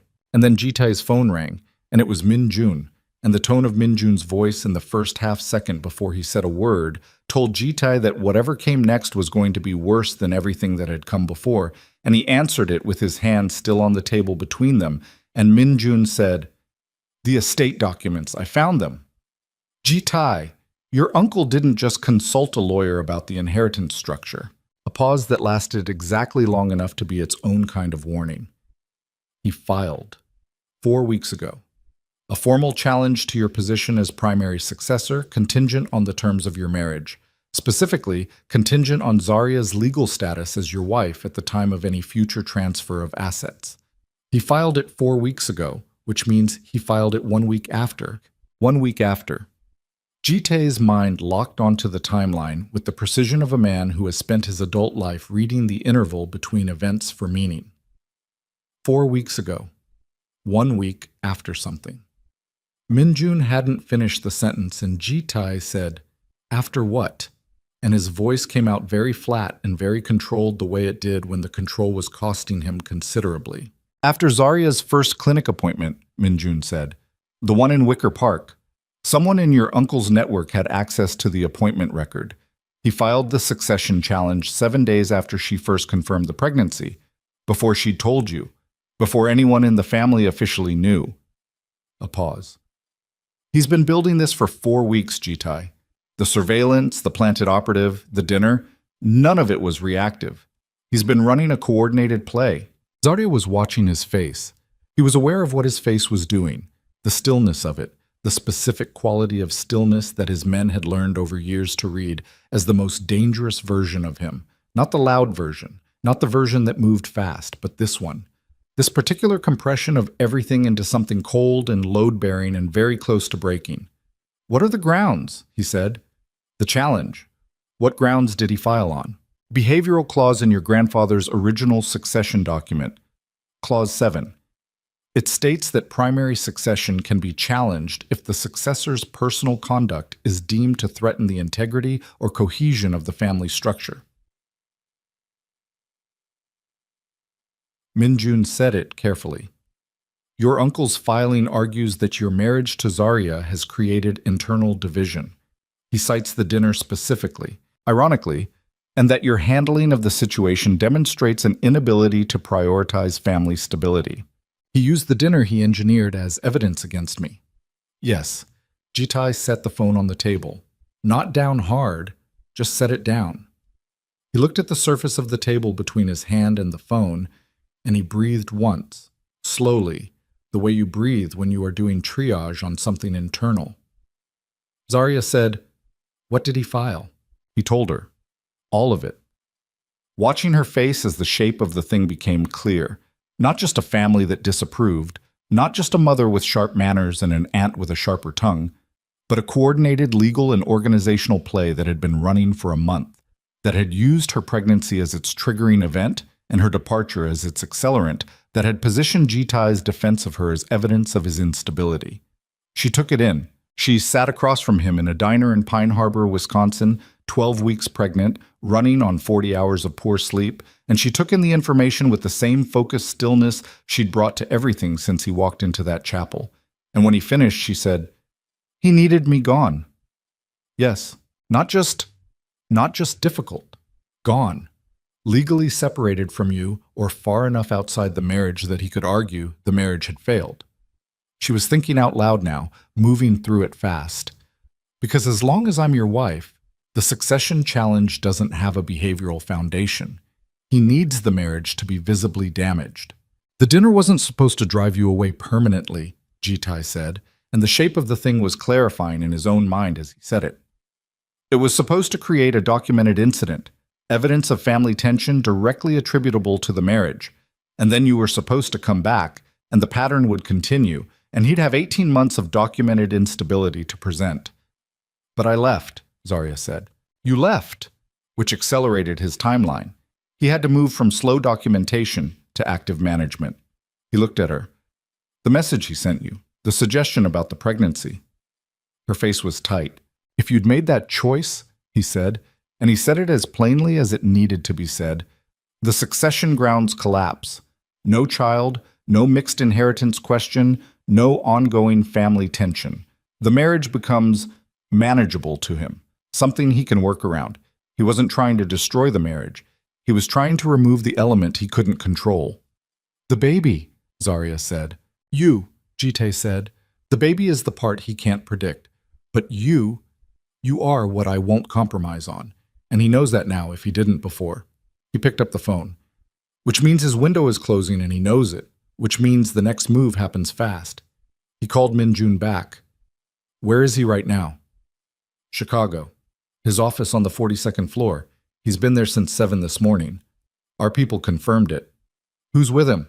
His assistant, 2 of his personal security, and a pause with weight in it. Your mother arrived at his building 40 minutes ago. Jitai stood up from the booth. Zarya looked up at him, and he looked at her.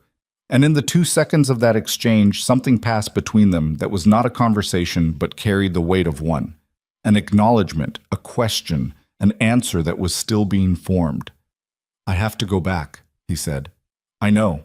I'm not leaving this unfinished, between us.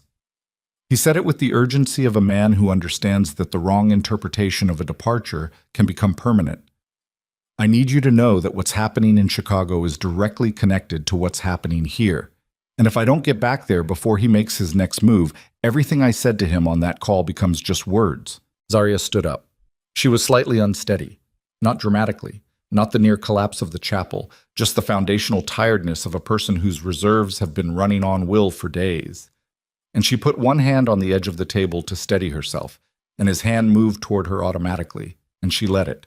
She let his hand close around her elbow, briefly, before she straightened. "Go," she said. "Come with me." She looked at him. I know I don't have the right to ask that yet, but I need you where I can make sure you're safe, and I need you to see what I do when I get back there. Not hear about it. See it." The morning light through the fogged windows was flat and gray. The snow that had been threatening since dawn was finally beginning, fine and steady, the kind that accumulates quietly rather than dramatically. "If I come back," Zarya said slowly, "I'm not coming back to what I left. I'm not walking into that penthouse and sitting across a dinner table from your mother and pretending, but you won't have to. Don't make promises about what your family will do. I'm making a promise about what I'll do." He held her gaze. "Which is different."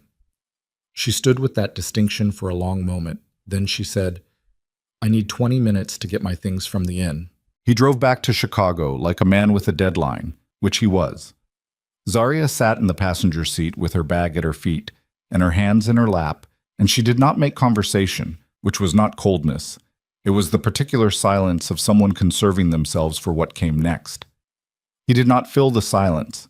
He drove, and he thought, and he built the architecture of what he was going to do with the same focused methodology he'd applied to every structural decision in his professional life, except that this time the structure was personal, which made it both easier and harder. Easier because he knew exactly what he valued, harder because the cost of getting it wrong was something he couldn't quantify without going somewhere he wasn't prepared to go. Minjun called when they were 2 hours south. "Your uncle has called a family meeting," Minjun said. "This evening. His place? 8 o'clock. He's reached out to the senior members, your cousins on your father's side, 2 of your father's oldest associates, and your grandmother's representative." Jite processed that. "He's moving to formalize it. He's going to present the succession challenge in front of witnesses. Make it a family vote rather than a legal filing, which means if he wins the vote, the legal filing has social validation. Harder to fight." Jite checked the time. "He scheduled it for this evening because he assumed I was still in Wisconsin. He doesn't know I'm driving back."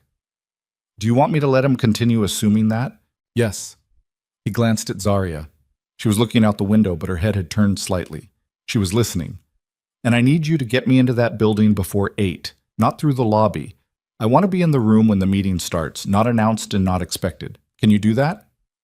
"I know the building manager." "Yes." "Good." He paused. "And Minjun, get me whatever documentation we have on Clause 7 of my grandfather's succession document. The full text, the precedent cases, everything. I need to understand exactly how it's been applied before and exactly where it can be challenged. You're going to argue it tonight. I'm going to end it tonight, whatever it takes." They arrived in Chicago when the light was failing, the city coming up around them in its familiar density, the gray lake to the east, the skyline asserting itself, the particular energy of a place that does not register human drama because it is perpetually occupied with its own. Jitai felt the city settle around him like a coat and understood, as he always did when he returned from anywhere, that this was where he knew how to operate, that the landscape of small towns and frozen lakes and candlelit chapels had been a place he'd moved through at a disadvantage, without the fluency that came from native territory. He took Zarya to the penthouse. She walked in and stood in the entrance hall and looked at the space with the expression of someone who has been away long enough to see a place clearly. He watched her look at it, the chrome fixtures, the curated art, the vast windows over the city. And he saw what she was seeing, which was a place that had been designed to impress rather than to inhabit. "I know," he said. She turned to look at him. I know this isn't what home should look like. I know that's part of—" He stopped. "That's a different conversation. Tonight first." "Tonight first," she agreed. He left her with Minjun's deputy, a woman named Sarah, the only person on the team he trusted with this specific task, steady and quiet and capable of discretion. And he spent 2 hours in his office with 3 lawyers and the succession document and built the case the way he built everything, systematically, without sentiment, following every thread to its load-bearing point. Clause 7 had been invoked once in the family's history, 40 years ago, in a dispute between two of his grandfather's sons that had been resolved not by the clause itself, but by the older brother's voluntary withdrawal from succession. The clause had never been adjudicated. It had never been tested. It was, his lawyers told him, almost certainly unenforceable under current state law. But it was enforceable in the sense that mattered in his family, in the sense of who the room believed, and who they chose, and how they told the story afterward. His uncle understood that. Jitai understood it too. He dressed without looking in the mirror. Dark suit, no tie. He checked his phone once, a message from Min-jun confirming access to the building, and then he went to find Zarya. She was in the kitchen. She had made herself tea, which was the most ordinary thing he had seen in 4 days, and the ordinariness of it hit him somewhere specific and undefended. She was standing at the counter with the mug in both hands, still wearing her coat because the penthouse had always run cold, and he had never adjusted the thermostat to accommodate her. He would fix that. "I'm going in 20 minutes, he said. "I know." She looked at him. "How bad is it going to be?" "Bad. What do you need?" The question surprised him. Not because it was strange, but because it was the first time in the sequence of this terrible week that someone had asked it, and the someone was her, and she was asking it despite everything he'd failed to give her across 2 years of marriage, and the fact of that generosity was something he couldn't look at directly without losing the composure he needed for the next 3 hours. "I need you to still be here when I get back," he said. She held his gaze. "I'll be here," she said. He arrived at his uncle's building at 7:54. Min-jun's contact took him in through the service entrance and up a freight elevator to the 42nd floor. The elevator opened into a corridor behind the main conference room, and Ji-tae stood in that corridor for a moment and listened through the wall to the sound of voices, the particular sound of family assembling, of people who have known each other for decades settling into a room together with the ease of long practice and the tension of current purpose. He recognized his mother's voice, his cousin Dae-ho, two of his father's associates whose names he'd known since childhood, and his uncle, moving through the room with the hospitable efficiency of a man who has organized this gathering and intends to run it. Ji-tae gave them 4 minutes. Let them get seated. Let his uncle begin. Let the frame be established. Then he opened the door. The room went quiet in the way rooms do when something enters that wasn't expected. Not silence, but a sudden recalibration, voices stopping mid-sentence, heads turning, the collective held breath of people who have been caught in the middle of something they assumed was private. His uncle was standing at the head of the table. He looked at Ji-tae. He was 63 years old, and he had the face of a man who had spent a lifetime being underestimated, and had learned to use it, a face that communicated reasonableness and warmth and the particular patience of someone who operates on a longer timeline than the people around him. He looked at Ji-tae with that face and said, with remarkable composure, "You came back sooner than I expected." "I know," Ji-tae said. He closed the door behind him. He looked around the table. His mother, his cousins, the associates, his grandmother's representative, an older woman named Mrs. Chun, who had served that role for 15 years. He looked at each of them in turn, briefly, the way you take stock of a room before you decide how to move through it. Then he sat down, not at the end of the table, in the middle of one side between his cousin Dae-ho and one of his father's associates. Not the power position, the participant position. His uncle recalibrated. "I know what you were doing." Ji-tae put both hands on the table. "I know about the filing. I know about Clause 7. I know about Haewon. I know about the message you sent my wife at 11:46 p.m. 4 days ago." He paused. "I know all of it. So let's skip the frame you've built and talk about what's actually happening in this room." Silence. His mother said, "Ji-tae, this isn't the time." "It's exactly the time." He looked at her, and the look was not unkind. He had not stopped loving his mother. That was the complicated fact underneath all of it. He had not stopped loving any of them. But it was final in a way she would recognize, because she was the one who had taught him that particular quality of finality. "You knew about the filing. You knew about Haewon. You were here tonight, in this room, in a meeting called to formalize a challenge to my succession based on evidence that was manufactured by putting a spy in my security team and orchestrating a situation designed to humiliate my wife." She did not deny it. That, somehow, was the worst thing. She sat with her hands folded on the table, and she looked at him with an expression that was neither cold nor warm, but something his uncle would have called strategic. The expression of someone who has run the numbers and is waiting to see whether the numbers were right. Jite turned to Mrs. Chun. "My grandmother's document," he said. "Clause 7. You've held the official copy for 15 years.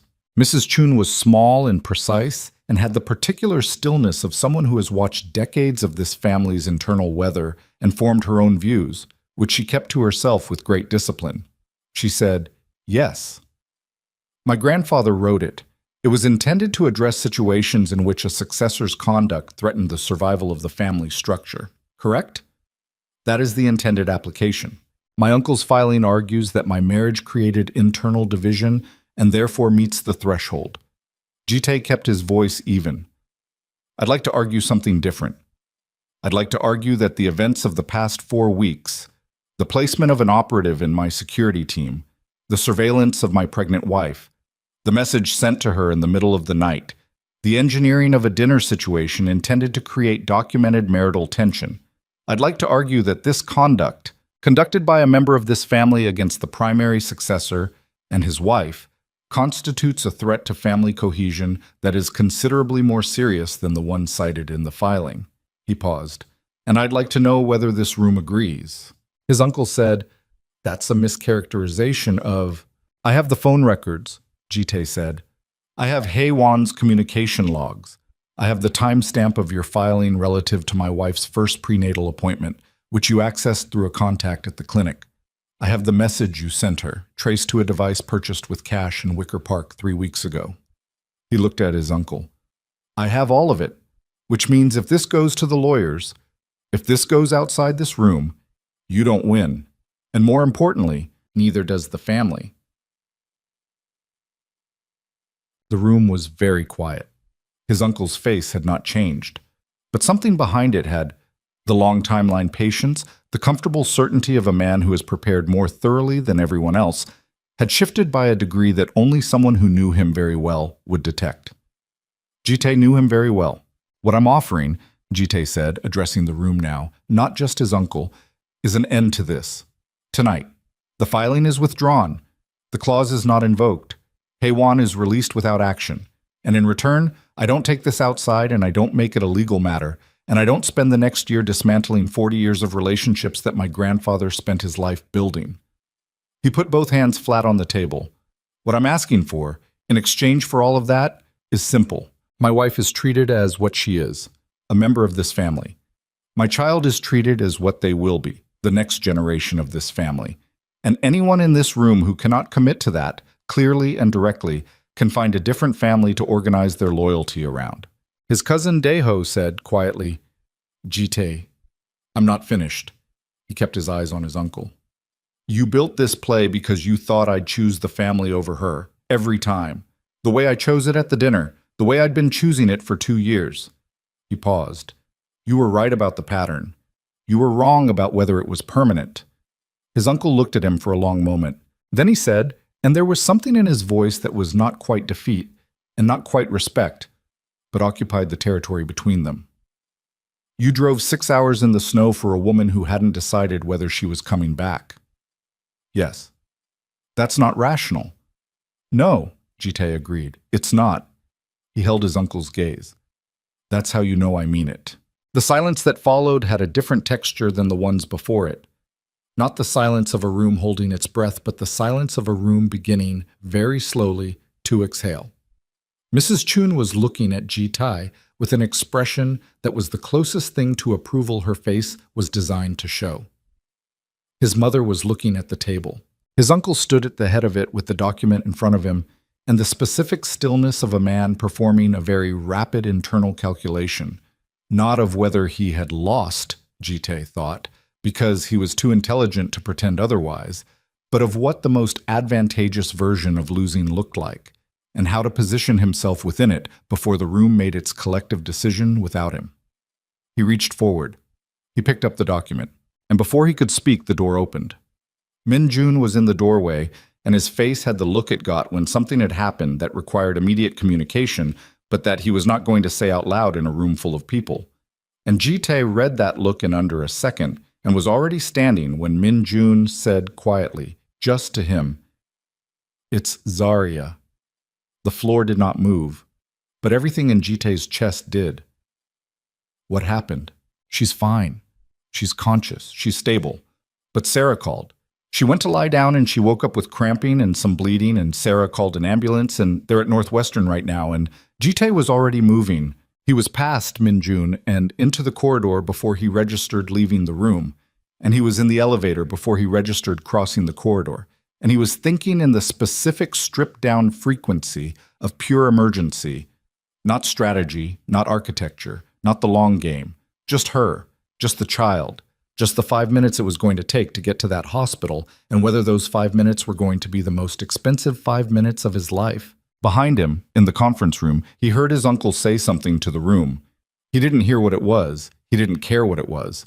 The elevator doors closed, and Kang Ji-tae, who had spent 45 minutes dismantling his uncle's 4-week operation with the precision of a man who always knew the next move, stood alone in a descending elevator with nothing in his head but a single repeated thought that the elevator was too slow. Ji-tae stood in it with his hand pressed flat against the wall and counted floors by the lights on the panel and breathed through his nose in the deliberate way of a man who understands that panic is a luxury and he cannot afford luxury right now. And the breathing helped with the mechanical function, kept his hands from shaking, kept his thinking clean.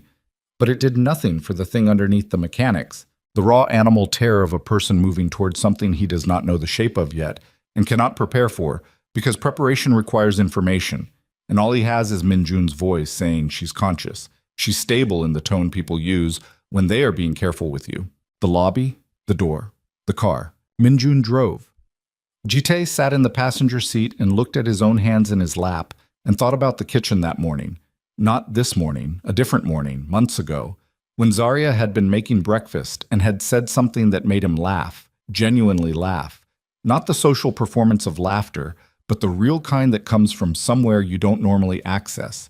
And he had noticed her noticing it. And she had smiled at him with the particular smile she reserved for moments when she caught him being human, and he had looked away. He had looked away from that too. Northwestern Memorial was 12 minutes from his uncle's building. He knew because he had timed routes from that building to various locations years ago, during a period when his uncle's address had represented a potential emergency of a different kind. The city moved past the windows, lit, indifferent, November cold, and he did not see any of it. Sarah was in the waiting area outside the obstetrics ward. She stood when she saw him, and her face was carefully composed in a way that gave him nothing, which he understood was her professional training, and he understood also that if the news were very bad, she would not be maintaining that composure. She would be unable to. "She's in with the doctor," Sarah said. "They're running an ultrasound now. The bleeding was light." That was the word the paramedic used, light. "The cramping has stopped since they got her in." She paused. She was calm. In the ambulance, she was very calm. She asked Sarah to call you. He registered that. She had asked them to call him. "How long?" he said. "They've been in there about 20 minutes. He sat down in one of the waiting area chairs, hard plastic, the specific institutional discomfort of places designed to move people through rather than accommodate them. And he sat in it with his elbows on his knees and his hands clasped. And he waited. He had sat in rooms and waited for outcomes his entire adult life. He had waited for votes and verdicts and the results of operations that had taken months to build and could unravel in an hour. He had developed, across those years, the ability to occupy waiting with a kind of active stillness. Not peace, nothing like peace, but a functional suspension, the way you hold a breath. None of that worked now. He sat in the chair and he felt every minute of it. The door opened 37 minutes after he arrived. The doctor was a woman in her 40s, direct in the manner of someone who has learned that directness is the kindest available option, and clarity is a form of respect. She looked at Ji-tae and said, "You're her husband." "Yes." "She's stable. The bleeding has stopped. The cramping resolved about 20 minutes ago. We've done a full ultrasound." She paused, and in that pause he lived several years. "The baby is fine. Strong heartbeat, normal positioning. Everything looks exactly as it should for 13 weeks. He said nothing. He could not say anything immediately because something was happening in his chest that was too large for words, and he was not going to perform composure when he was this far beyond it. The doctor gave him the moment. She was good at that. "What caused it?"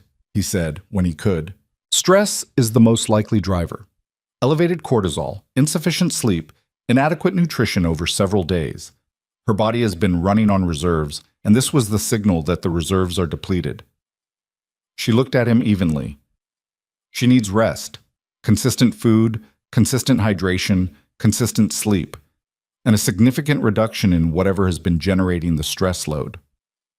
She said the last part without emphasis, without accusation, which somehow made it land harder than either of those things. "Can I see her?" "She asked for 5 minutes first." The doctor held his gaze. "She said to tell you she's okay, and she'll come get you." He went back to the chair. The 5 minutes were longer than the 37. When the door opened again, it was Zarya, in a hospital gown with a blanket around her shoulders and her hair loose and her face carrying the specific exhaustion of a person who has come through something frightening and is still processing the texture of having come through it. She looked at him from the doorway, and he stood up and he crossed the waiting room and he stopped 2 feet in front of her because he did not know what she would allow and he was not going to take anything. She looked at his face for a long moment. Then she said, "She's okay." "I know, the doctor told me." "She..." Zarya's voice was very quiet. "The technician, she slipped. She wasn't supposed to say, I hadn't asked, but she said she's doing well. And then she caught herself and apologized, and I said..." She stopped. Her eyes were bright. "I told her not to apologize." He stood in front of his wife in the corridor outside an obstetrics ward and understood for the first time with full clarity what the word daughter was going to cost him. Not in the financial sense, not in any abstract sense, but in the specific sense of a man who has built his entire life on controlled distance and is now being asked, by the weight of something barely larger than a hand, to become a different kind of person. "Zarya," he said. "I know," she said. "I need to..." "Gee." She said it the way she had said it in Pine Harbor, in the chapel, that single syllable that she used only when they were past the territory of formal names. "I know." He took one step forward, and she let him, and he put his arms around her carefully. Not the embrace of a reunion or of relief exactly, but something more careful than that, more deliberate, the way you hold something you have nearly lost and are relearning the weight of. And she leaned into it, and they stood in the hospital corridor, and the city went on being the city outside the windows, and none of it touched them for a moment. She stayed overnight for observation. He stayed with her. He slept in the chair beside the bed, or did not sleep mostly, in the way of a man who has too much unresolved to permit unconsciousness. And she slept in the bed in the deep way of profound exhaustion, her hand resting on her stomach, even in sleep, always in sleep, that automatic motion that he had watched for 3 days and that had rearranged something in him each time he saw it. He used the hours to think, not to plan, not yet, that would come, but to think in the more fundamental sense, the sense of revisiting the architecture and asking which walls were structural and which ones were just habit. He thought about his father, who had built something significant and brutal and had died before Jitai could ask him whether he'd been happy, and whether he'd known the difference between what he'd built and what he'd sacrificed to build it. He thought about his grandfather's Clause 7, which had been written to protect a family and had been weaponized against one. He thought about his uncle, sitting in that conference room after he'd left, and what he'd said to the room, and what the room had decided. Minjun texted him at 11:43 p.m. "Your uncle withdrew the filing. Did it in front of everyone. Mrs. Chun witnessed it. He didn't explain. Your mother left without speaking to anyone. Daiho asked me to tell you he's with you." Jitai looked at the text for a long time.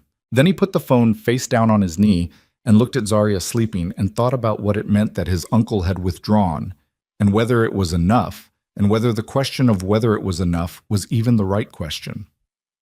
The answer to that last one came to him slowly, the way the honest answers always did. The right question was not whether his uncle had been defeated. The right question was whether Zarya would be safe in the family she returned to, and that question would not be answered by a withdrawal in a conference room. It would be answered by what happened over weeks and months, in small moments, in dinners and phone calls, and the accumulation of choices made by people who had been told things were different and had to decide whether to believe it. He knew that. He had told her he knew it. He was going to have to show her. In the morning, when she woke and ate the hospital breakfast with the focused practicality of a woman fueling a necessary machine, he told her about the withdrawal. He told her about Dai Ho. He told her about his mother leaving without speaking to anyone, which was its own kind of answer, imperfect and incomplete and honest about being both. Zarya listened. She ate a piece of toast while she listened, and when he finished, she said, "Your uncle withdrew because it was over and he knew it, not because he changed his mind. I know. He'll find another angle. Maybe not now, maybe not for years, but men like that don't stop finding angles. I know that too." She looked at him. "So what are you going to do?" "I'm going to build something he can't find an angle on." He paused. "I'm going to restructure the succession documents, have them redrawn by independent counsel, outside the family's legal structure. You and the baby will be protected regardless of what anyone files or argues. That's the foundation." He looked at his hands. "And then I'm going to spend whatever time it takes making the rest of it true, not just as a legal matter, as an actual matter." "The family," she said. "Some of them will come around, some won't. I'm done managing the difference." He met her eyes. "Whoever can't treat you as what you are, my wife, our daughter's mother, doesn't have access to us. That's not a threat. It's just how things are." She looked at him for a long moment. "Your mother," she said. He exhaled. "My mother is—" He stopped, started differently. "My mother did what she did. I'm not going to pretend it away. But she's also the woman who raised me, and she's not simple, and I don't think this is finished between her and me." He looked at Zarya directly. "What I can tell you is that whatever happens between her and me happens with you as the fixed point. Not a variable, not something I balance against the family. The fixed point." Zarya was quiet. She looked at the window, where the morning light over Chicago was doing what November light does, arriving without warmth, making everything look clean and slightly ruthless. "I need to tell you something," she said. He waited. "When I was in Pine Harbor, the first night." She turned back from the window. "Before your uncle's message, before any of it. I was lying in that inn, and I had the ultrasound photo, and I was thinking about what I would do if you never found me, whether I could do this without you." She paused. And the honest answer was yes, I could. I had already figured out the practical pieces. I had money set aside. I had a plan for the first 6 months. I had thought it through. She held his gaze. "I want you to know that. I want you to know I wasn't running to be found. I wasn't waiting for you to rescue me. I know you weren't. Because the version of coming back where I need you to survive is not the version I want. I need you to understand that I came back, that I'm here, because I want this, not because I can't do it alone." "That's not a threat," she said. "I'm telling you because you need to know what you're working with. You're not working with someone who has nowhere else to go. You're working with someone who had options and chose this." She paused. "Which means you have to keep being worth choosing, every day. Not perfectly, but genuinely." He sat with that. "I understand," he said. "Do you?" "I'm going to spend a long time proving that I do." He said it plainly. "I know that. I'm not under any illusion that the last 4 days resolved anything. I found you. I made some phone calls. That's not the work. The work is what comes after." Something in her face, very slowly, did the thing it had been moving toward since the chapel. Not resolution, nothing that clean, but a kind of landing. The arrival at a place that was still uncertain but was no longer suspended. She reached across the bed. She put her hand over his. They stayed in the hospital until noon, when the doctor cleared Zarya to leave with instructions that were specific and non-negotiable. Rest, food, reduced stress, follow-up appointment in 1 week. He listened to every word, and so did she, and neither of them made the mistake of implying these were easy conditions to meet. The drive back to the penthouse was quiet. When they arrived, the first thing Zarya did was go to the thermostat and turn it up 4 degrees. She did it without comment, without performance, just went to it and adjusted it the way you adjust something in a place that belongs to you. And he watched her do it and understood it as the declaration it was. He went to get the rust-colored blanket from the closet. He brought it out and spread it over the couch in the living room. She came and stood in the doorway of the living room and looked at the blanket on the couch and then looked at him. "I put it away," he said. "When my mother made the comment, I put it away, and I didn't say anything, and I never brought it back out." He looked at the blanket. "That was the first one. If I'd said something then, if I'd been the person I should have been from the beginning of this, maybe none of the rest of it would have accumulated the way it did." Zarya stood in the doorway. "You can't start from the beginning," she said. "I know. You can only start from now." "Yes." She crossed the room and sat on the couch, and she pulled the blanket over her legs with the practiced efficiency of someone who has always known exactly how to make herself comfortable in a space and had simply stopped trying. And she looked at him standing in the middle of the room holding nothing, and she said, "Sit down, G." He sat. They were quiet for a while. The city moved outside the windows. The heat came up through the floors, and for the first time in 2 years, the penthouse was at a temperature that felt like inhabitation rather than display. After a while, she said, "She's going to be stubborn." He looked at her. "Our daughter," Zarya said. "Look at her parents. She doesn't have a choice." Something in his chest moved, and this time he let it. Didn't file it or manage it or convert it into something more controllable. He let it be what it was, which was the specific warmth of a man who has been living at a controlled remove from his own life and has just, at considerable cost, been allowed back in. "She's going to have your stubbornness," he said. "Mine is just organizational." Zarya looked at him. Then she laughed. Not a polite laugh, not a social laugh, the real kind, the kind that catches you by surprise. And it was the first time he had heard it in months, and it was the best sound in the building. He did not look away. The weeks that followed were not easy. He had told her the work came after, and he was right. And the work was the specific unglamorous labor of two people who have damaged something and are attempting to repair it without a blueprint, without the certainty that repair is possible, with only the daily choice to continue. He restructured the legal documents within the first 2 weeks. Independent counsel, as he'd said. Zarya's protections written in language that his uncle's lawyers would not find angles in, because the angles had been anticipated by people whose job was anticipating angles and who were paid well enough to be thorough. He showed her every page. He sat across from her at the kitchen table, not the formal dining room, the kitchen table, the one she'd always preferred. And they went through it together, and she asked questions that his lawyers had not anticipated and that he could not always answer on the spot, and that he went back and had answered in writing. She was not grateful for this. She expected it. That distinction was important to him. He needed her to expect it rather than be grateful, because gratitude implied surprise, and surprise implied she hadn't believed him capable, and he needed her to believe him capable even when she was right not to believe him yet. He had a conversation with his mother. It happened 3 weeks after the hospital, on a Saturday, at his mother's apartment. He drove there alone.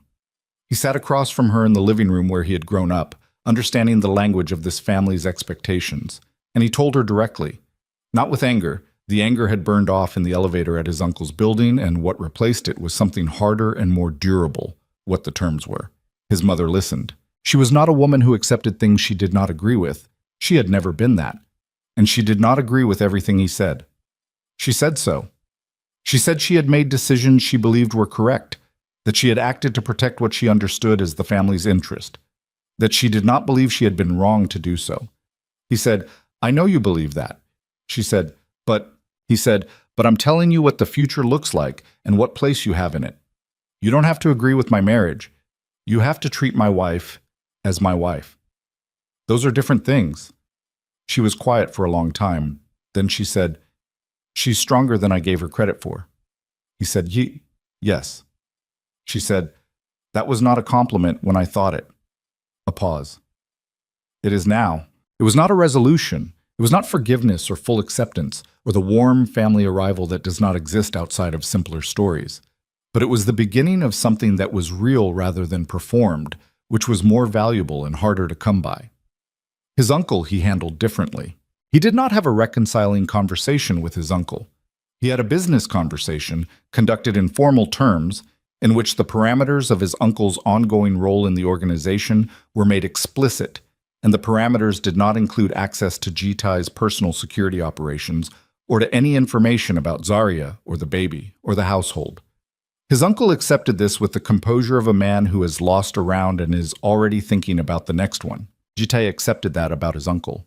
He stopped expecting the man to be something he wasn't. He just removed the angles. Zarya went back to work. She was a pediatric occupational therapist, something his family had never fully understood and had occasionally used to imply she was not serious. And she was serious. She was very serious. She was good at it in the way that only people who have found the right thing are good at it. And she worked 3 days a week for the second trimester, which the doctor approved, and she came home in the evenings and told him things about her patients. But their names changed, and he listened and asked questions, and she noticed that he was listening, really listening, not managing the conversation while his mind was elsewhere. He noticed her noticing. He did not make a production of it. He just kept doing it. They painted the nursery in January. It took 4 hours and it was not a romantic experience. The paint was the wrong shade the first time and had to be redone, and he taped the trim incorrectly and had to pull it up. And Zarya sat on a step stool giving directions that he was not always following correctly. But at the end of it, the room was the right shade of yellow, warm, without being aggressive, and they stood in the doorway of it together. And the light from the window fell across the floor in the low angle of a winter afternoon, and neither of them said anything for a while. "I used to dream about a room like this," she said, "when I was little. I always thought, I'm going to have a baby, and the room is going to be yellow because yellow means it doesn't matter what they are, they're just loved." He looked at the room. "Yellow," he said. "It's the right choice." He looked at her. "Yes," he said. "It is." She went into labor on a night in March, when the city was doing the specific thing it does in early spring. Neither winter nor spring, the cold still present, but something shifting underneath it. The kind of night where you can feel the weight of one season releasing its grip on the next. He drove her to the hospital with considerably more controlled panic than he had expected of himself, which was to say, visible panic, white-knuckled at the wheel, and she told him twice to breathe, and he told her that was rich coming from her current situation, and she almost laughed and then stopped laughing because a contraction arrived and he stopped making any sounds at all. She was in labor for 11 hours. He stayed. This seems like an obvious statement. He stayed, but the texture of it matters. He stayed through the parts that were frightening and the parts that were tedious, and the parts where there was nothing useful he could do, and he had to sit with the uselessness of himself and not convert it into anything more manageable.